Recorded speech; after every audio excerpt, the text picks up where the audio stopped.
ठिकाना नहीं। तो भक्ति आवश्यक है। छूटे न मन क्रम गुर पद प्रीत, छूटे न मन क्रम गुर परतीत, छूटे न मन क्रम निज पद प्रीत। ये श्री विशाल साहब का पद है भवयान का। मनसा वाचा कर्मणा, गुरु के प्रति श्रद्धा जो लगी वो न छूटे, और गुरु के प्रति विश्वास न छूटे, और अपने आत्मा के प्रति श्रद्धा विश्वास न छूटे। भक्ति की आवश्यकता। भक्ति में विघ्न अपना अहंकार, अपनी उल्टी समझ, भ्रम, ये सब रोड़ा। इसको मिटाए बिना भक्ति स्थिर नहीं रहेगी। फिर जिनको हम इष्ट मानते हैं उनका भी अपना स्वभाव है, और वो स्वभाव की सारी बात हमें न जच सकती हो, उसका समाधान जो न करेगा उसकी श्रद्धा स्थिर नहीं रहेगी। स्वभाव के अलावा कोई उसकी बात अपने को नहीं जच सकती है। कोई आपका इष्ट है, ऐसी जगह थूक दिया जहाँ नहीं थूकना चाहिए आपके ख्याल से, और इतने ही में आप नाखुश हो गए, तो क्या भक्ति करेंगे। श्री विशाल साहब कहते थे कि जब मुझे कोई कहता है कि मेरे यहाँ साहब चलिए, तो मैं कहता हूँ भाई आओ जाओ देखा जाएगा। श्री विशाल साहब एक जगह 15 दिन तो बहुत कम जगह रहते थे, महीना भी कम रहते थे, 2 महीने 3 महीने 6 महीने तक रहते थे। 2-3 महीना रहना तो सहज है। उनके लिए पूरी छावनी बनती थी, कुटिया बनती थी, पड़ाव पड़ता था, दूर दूर से लोग दर्शनार्थी आते थे। वो सब संभालना, देखना, ऐसे भक्त जो गंभीर हो, समझदार हो, तो जो चाहते थे वह साहब से काफ़ी घुल मिल जाते थे, विश्वसनीय हो जाते थे, तब साहब हाँ भरते थे। तो उन्होंने कहा, जैसे कोई भगत बुलाया, मैं गया, उसका बाग है, बगीचा है, मेरा आश्रम बनवा दिया, कुटिया बनवा दी, साधु रहने लगे। अब कोई साधु किसी पेड़ से एक फल तोड़ लिया और नाखुश हो गया, तो कैसे बनेगा। इतना समझे भाई, तोड़ लिया ठीक है, खाने के लिए संत आए हैं, तोड़ लिया, कोई हर्ज नहीं। संत समाज इतना बड़ा है, किसी ने कुछ कह दिया, भक्त के मन के अनुसार नहीं बना और भक्त नाखुश हो गया, तो उसके यहाँ मैं कैसे रह सकता हूँ। भक्त से जो त्रुटि हो गई, मैं नाखुश हो जाऊं, कैसे बनेगा। त्रुटि हो गई, उसको क्षमा करें। तो आपस में व्यवहार निपटने के लिए एक दूसरे को सहना पड़ता है। जहाँ वे रहते थे वहाँ भी जितने दिन रहते थे, शाम के टाइम 3-4 बजे जो मुख्य भगत होता था उनके पास आ करके थोड़ी दूरी पर बैठ जाता था, और कम से कम 1 घंटा बैठा रहता था, और बीच बीच में साहब उससे बात कर लेते थे, जिससे जाने कि इसका मन क्या है, कैसे है। कहीं बीच में उसका मन अब ठंडा हो रहा हो तो यहाँ से कूच करने की तैयारी करें। बड़ी सावधानी बरतते थे साहब। तो श्रद्धा भक्ति टिकने में भी बड़ी बात है। श्रद्धा का अर्थ क्या है। आजकल लोग तर्क बहुत चल रहा है, राम का खंडन, कृष्ण का खंडन, ऋषि मुनि का खंडन, शास्त्रों का खंडन। ये खंडन करने से काम नहीं बनेगा। इन सब महापुरुषों और शास्त्रों से हम लोगों को बहुत प्रकाश मिला है। हाँ, उसमें जो विचारणीय बात है वो विचारना चाहिए। विचारना बुरा नहीं है। श्रद्धा किसे कहते हैं? त्रुटियों को हटा करके अच्छाइयों को ले करके निभाना श्रद्धा। कहीं त्रुटियां नहीं रहती और हमें त्रुटियां प्रतीत होती हैं, और धोखा है। तो श्रद्धा भक्ति में भी रोड़े हैं, और इन रोड़ों को हटा करके किसी की श्रद्धा, किसी की भक्ति स्थिर रह सकती है, नहीं तो स्थिर नहीं रहेगी, अपना मन बिदक जाएगा। बड़े बड़े पुरुषों से बिदगा है। श्री विशाल साहब हमारे सामने जीवन मुक्त कृतार्थ आत्मा थे। कितने लोगों का मन उनसे बिगड़ा। उनके अनुगामियों में जो कट्टर थे उनमें से कितने विमुख हुए। अब कैसे वो समझा सकते थे उनको? इतिहास उठा करके देखो, बुद्ध, महावीर और पुराने उसी से समझ लो। जो नहीं समझ पाएगा भटक जाएगा। श्रद्धा भक्ति में अगर खोट आएगी तो काम बिगड़ जाएगा। कबहूँ भाव कुभाव थे जन घट जाए सने, ये कबीर अमृत वाणी की आधी साखी है। कबीर साधु संग से थर थर कापे दे, कबहूँ भाव कुभाव से जन घट जाए सने। साधु संग से मेरा शरीर कांपता है, ये नहीं कि डरता है, दूर भागता है। मतलब उसमें जो हम लगे हैं, डर रहा हूँ, मेरे मन में कुभावना ना आ जाए और मेरी श्रद्धा घट न जाए, मैं पतित न हो जाऊं, भटक न जाऊं। सबसे सेवक धर्म कठोरा, सिर भर जाऊं उचित असमोरा। जब भरत जी श्री राम को मनाने चले तो जमुना पार हुए तो सुने कि इधर वो पैदल चले थे राम। गंगा पार हुए थे तभी नाव का बैठे थे श्रृंगवेरपुर रथ छोड़ करके, तभी से पैदल चले थे।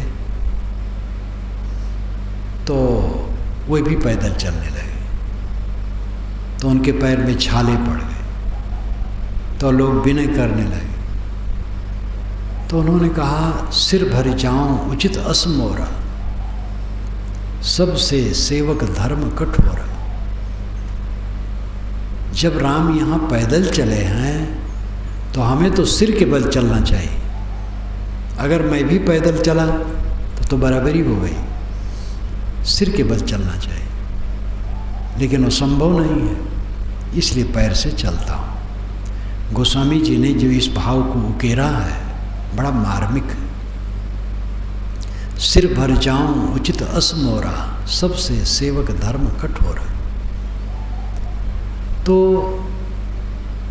सतत जागरूक जो रहेगा, अपने अहंकार को, अपने कुटेव को दूर रखेगा, उसकी श्रद्धा भक्ति स्थिर रहेगी। कितने विरक्त साधकों की और कितने गृहस्थ भक्तों की श्रद्धा कुछ दिन में ठंडी हो जाती है, और श्रद्धा भक्ति ठंडी हुई, सब विकार आया, फिर उसको डूबना है। इसलिए श्रद्धा भक्ति की आवश्यकता है और ज्ञान की आवश्यकता है। ज्ञान, स्वरूप ज्ञान, और ज्ञान इतने हैं, कौन बधा है, किसमें बधा है, कैसे छूट सकता है। अध्यात्म के लिए इतना ही ज्ञान है। व्यवहार का ज्ञान भी आवश्यक है। रोटी कैसे पकाएं, कितनी दाल में कितना पानी डालना चाहिए, भात में चावल का आधार कितना देना चाहिए, सब भी ज्ञान है। व्यवहारिक ज्ञान अपना महत्व रखता है। लेकिन जो कल्याण के विषय में मुख्य बात है, कौन बंधा है, किस में बंधा है, कैसे छूटेगा, क्यों बंधा है, इन 4 बातों का ज्ञान होना चाहिए। कौन बंधा है, मैं बंधा हूँ। किस में बंधा हूँ, जो सामने है। आत्मा बंधा है, किस में, अनात्मा में। क्यों बंधा है, अपने को न जानकर, अनात्मा में मोह कर। कैसे छूटेगा, अपने को जानकर, अनात्मा का मोह छोड़कर। इन चारों पहलुओं को समझना चाहिए। कौन बंधा है, किस में बंधा है, क्यों बंधा है, कैसे छूटेगा। मैं बंधा हूँ, मैं यह में बंधा हूँ। अहम इदम, अहम है, इदम है। अहम मैं, इदम यह। प्रकृत पुरुष जड़ चेतन, चेतन जड़ में बंधा है। जो कुछ दिखाई देता उसी में मैं बंधा हूँ। दृश्य में मैं बंधा हूँ। दृष्टा दृश्य में बंधा है।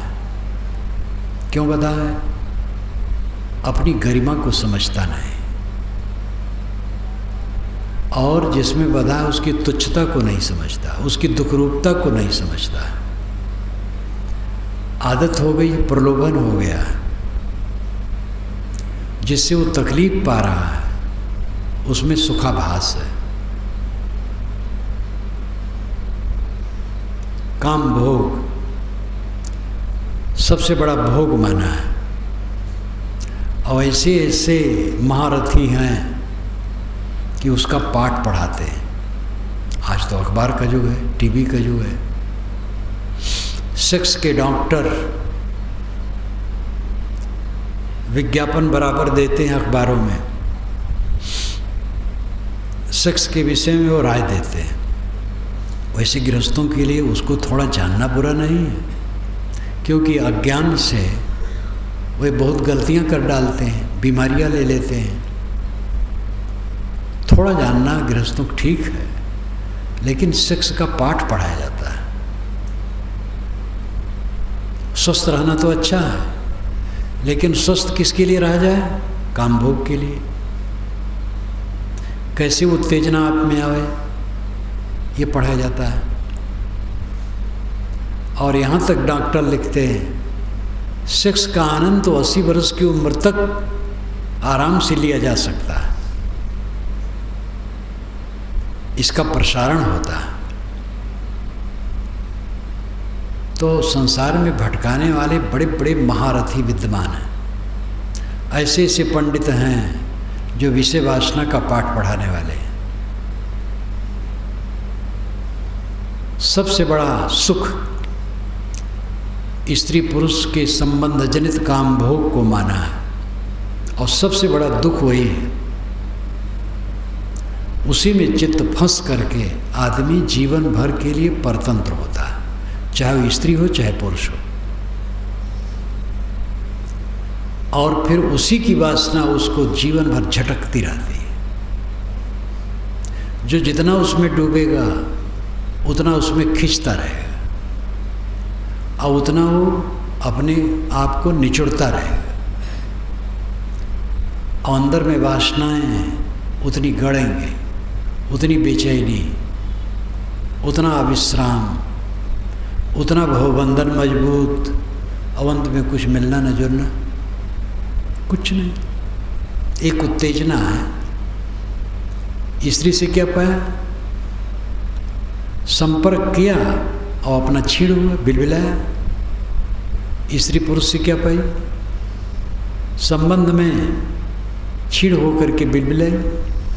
दोनों को धोखा मिलता है, न स्त्री से पुरुष को कुछ मिलता है, न पुरुष से स्त्री को कुछ मिलता है, धोखा मिलता है। दोनों उत्तेजित होते हैं, छीड़ होते हैं, मलिन होते हैं, पश्चाताप करते हैं,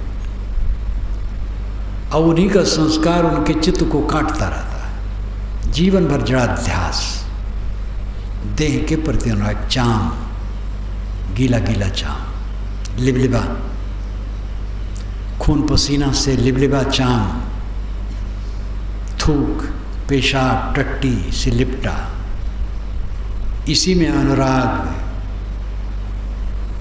कैसे बोध में कोई स्थित होगा, कैसे स्वरूप में स्थित होगा।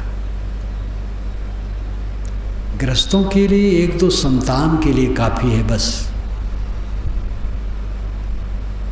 ज़्यादा ये ठीक नहीं। साधक सावधान हो।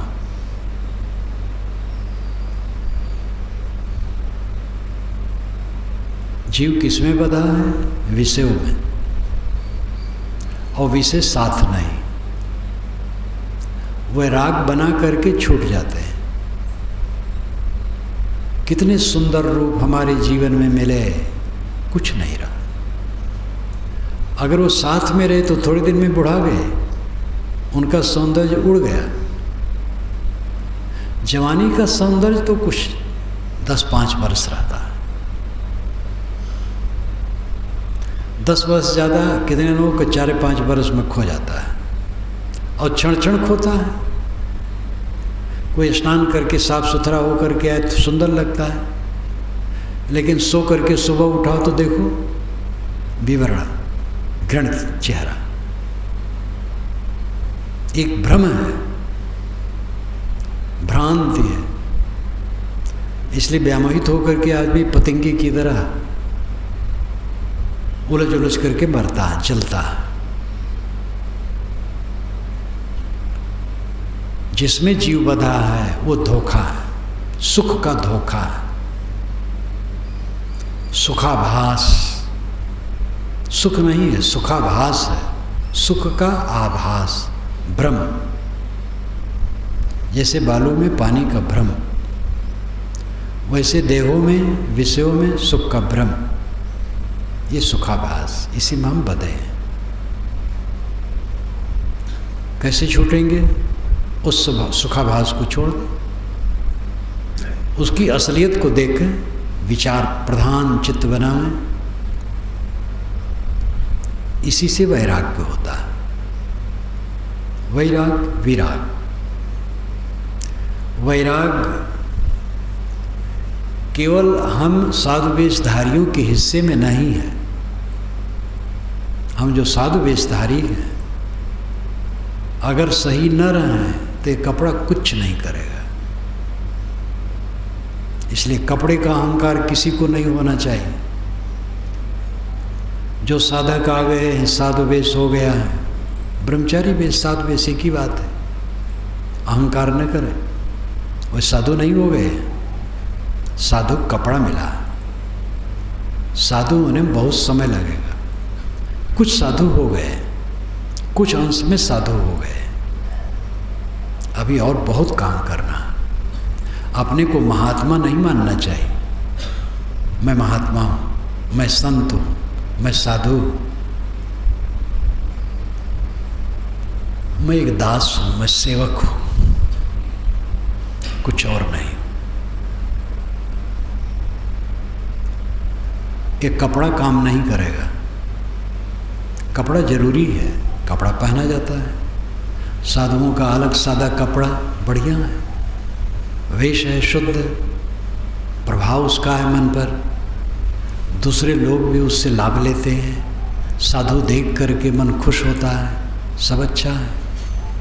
लेकिन जो साधु वेश में है वो अपने को देखे, लोग मुझे महात्मा कहते हैं, गुरु कहते हैं, और बड़े बड़े शब्दों से संबोधित करते हैं, लेकिन मैं हूँ क्या, मेरे अंदर में क्या, वो खुद देखे, संभाले। वैराग्य केवल हम वेशधारियों के हिस्से की चीज नहीं है। स्त्री पुरुष गृहस्थ विरक्त सबकी चीज है। उसके बिना किसी कल्याण संभव ही नहीं। सारे दुखों का अंत वैराग्य में। भूनृणाम वैराग्य मेवा भयम। केवल वैराग्य ही निर्भय पद है। निर्मोह निर्मोह निर्मोह। लड़के को पैदा किया, प्यार किया, बड़ा हुआ, पढ़ा लिखा, कमाने लगा,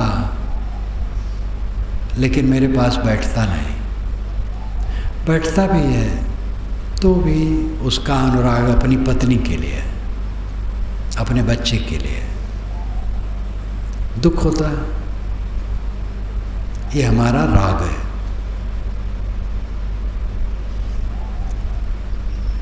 बच्चा हुआ, पाल पोस दिया, पढ़ा लिखा दिया, वो कमाए खाए सुखी रहे, हमें कुछ नहीं चाहिए। यहाँ वैराग की जरूरत है। वैराग नहीं होगा दुखी रहेंगे। पति पत्नी बहू बेटे खुश रहे, बस उनको आशीर्वाद दो, उनसे कुछ भी न चाहो, कुछ भी न चाहो, बस वहाँ सुखी रहोगे। और जहाँ कुछ चाहे दुखी शुरू हो जाओगे, दुखी होना। चाहने से तो और झंझट बढ़ती है। जहाँ ख्वाहिश किए वहाँ दिन बने। मगबो भलो न बाप सो, जो विधि राखे टेक निष्काम। वैराग्य की जरूरत सबको है। पति पत्नी परस्पर अधिक आसक्ति हो गई तो दोनों बेचैन रहेंगे। मुझे ख्याल आ जाता है एक लड़की का, छत्तीसगढ़ की एक लड़की, निश्चित है वह कई बार मिली होगी, लेकिन उसने नाम नहीं लिखा। अब तो 4-5 वर्ष होते होंगे। उसका पत्र आया, बंदगी की पत्र में सुपरिचित सारे शब्द। कैसा आपकी पत्रिका पढ़ती हूँ, पुस्तकें पढ़ती हूँ, अब शादी हो गई है, मैं ससुराल आ गई हूँ, पत्र मुझे बहुत प्यारा है, उसमें मेरा बहुत मोह हो गया, उसको देखे बिना मैं रह नहीं और पाती हूँ। घर से निकल के काम में जाता है, मैं बेचैन होती हूँ। मैं सोचती हूँ सब हर समय हमारे सामने बैठा रहे। मैं बहुत बेचैन हो गई हूँ। शायद मुझे ज्ञान दीजिए, मेरा मन मेरे में संतुष्ट रहे, उससे मेरा मन हट जाए, मैं सहज भाव उससे रहूं। मैं बहुत पीड़ित हूँ, लेकिन ना अपना नाम लिखा ना पता लिखा। उसने लिखा पारक प्रकाश में छाप दीजिएगा, मैं जान जाऊंगी। और पारक प्रकाश में क्या छापूं? पारक प्रकाश में छपता ही है, पुस्तकों में सब भरा ही है। कुछ उत्तर दे नहीं पाया। उसका हृदय बहुत बढ़िया था, भोली। अब वो एकाएक पति मिला, अनुकूल मिला, चिपक गई मारे मोह के। लेकिन उसके अच्छे संस्कार थे, और उद्विग्न करने लगे, कष्टित करने लगे, और उसको बेचैनी हुई कि ये तो ठीक नहीं है। जैसे मछली पानी में से अलग कर दो वो छटपटा है, तैसे आत्मा परमानंद के लिए छटपटाती है। लेकिन हम परमानंद बाहर खोजते हैं, इसलिए तकलीफ है। सब सुखों को छोड़ देने पर वो परमानंद मिलता है। सारे सुख की अस्पृहा छोड़ देने पर वो परम सुख मिलता है। सुख को छोड़ देने पर सुख मिलता है, ये ध्यान दो। भावयान इसके लिए खूब पढ़ो। अब तो संक्षिप्त टीका सहित भी यहाँ उपलब्ध है।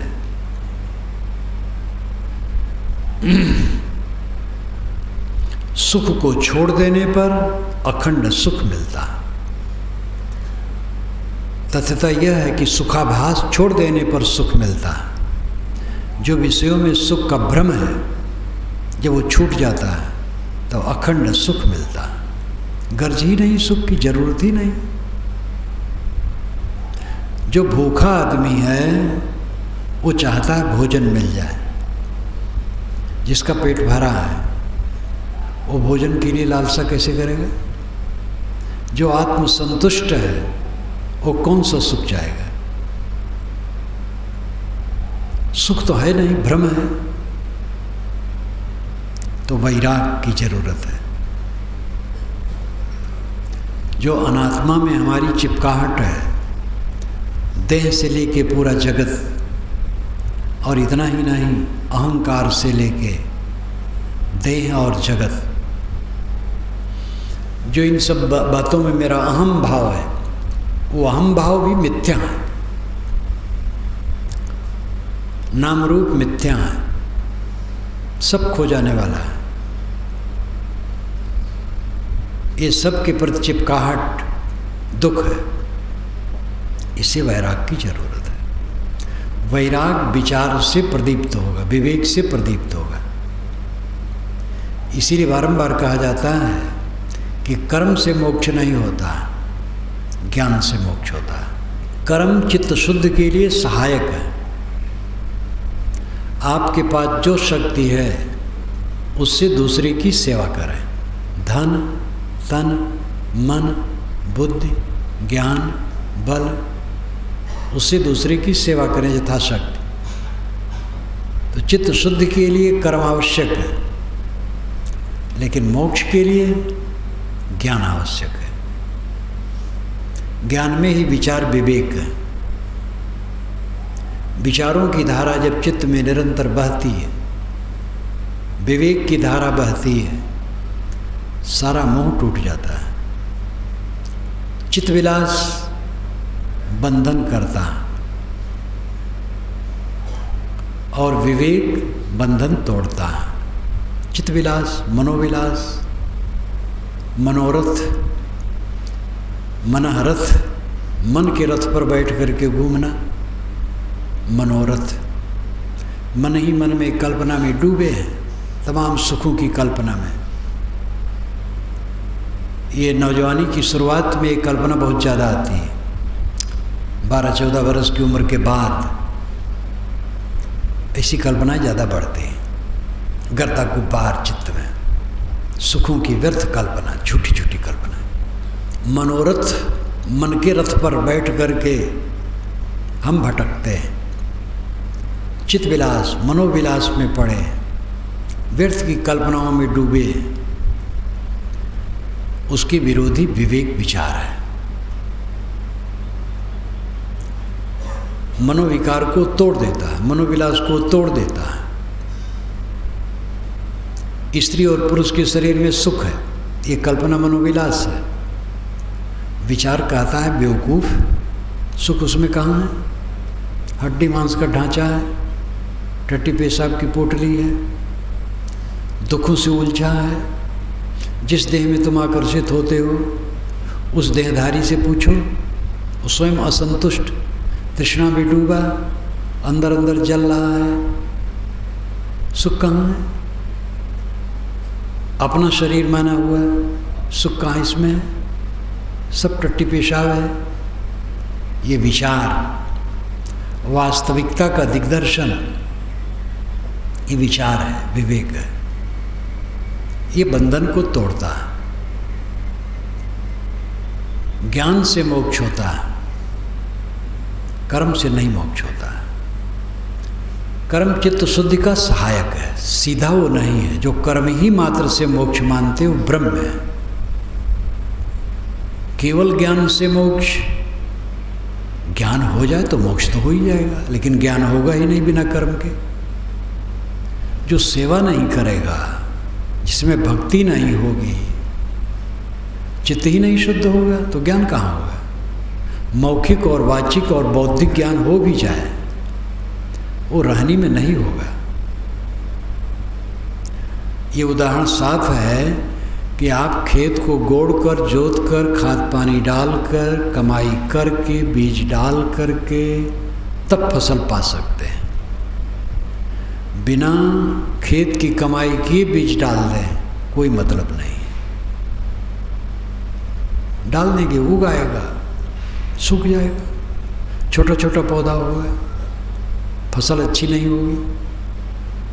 पूरी कमाई के बाद बीज डालने से तब खेत फसल उगलता है। कर्म के बिना ज्ञान काम नहीं करेगा। लेकिन कर्म मात्र से मोक्ष नहीं होगा, ज्ञान की जरूरत है। कोई अद्भुत पुरुष, अनेक जन्मों का दिव्य संस्कारी, कोई कर्म नहीं किया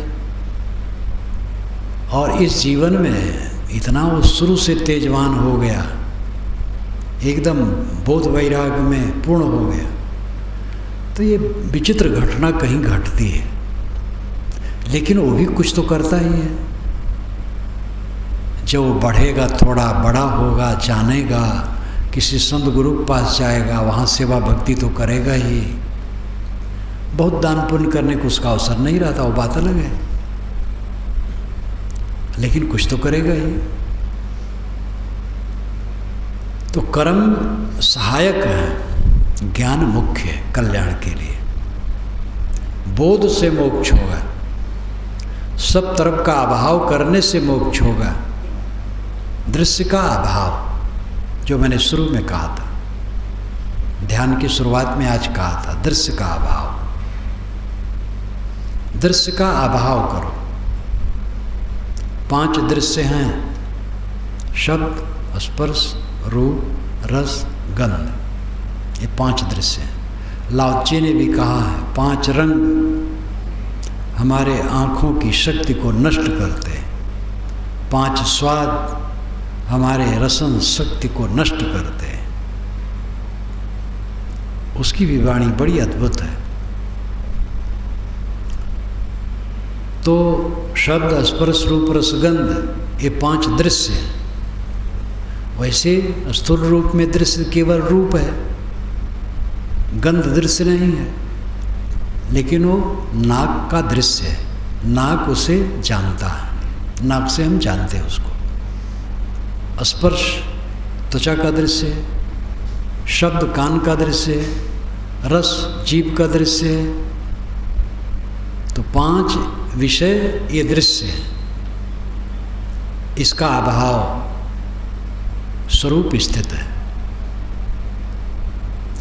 इसका उपयोग केवल विवेक पूर्वक करो,